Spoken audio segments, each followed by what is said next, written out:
Hello everyone, in today's tutorial I'm going to show you how to stop the most annoying feature of your Windows Notepad. This feature makes that when you use Notepad and don't save the things and close this application, whenever you open it again, the things that you have written before, they will be still here. This makes this application so annoying.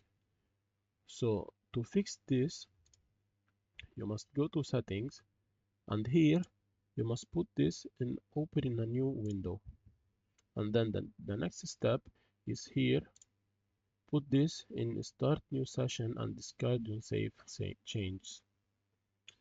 So now when you go back, here are the things that I have written before. So if I don't save them, if I come and open Notepad again, they won't be here again if I don't save. So this is how you fix this problem.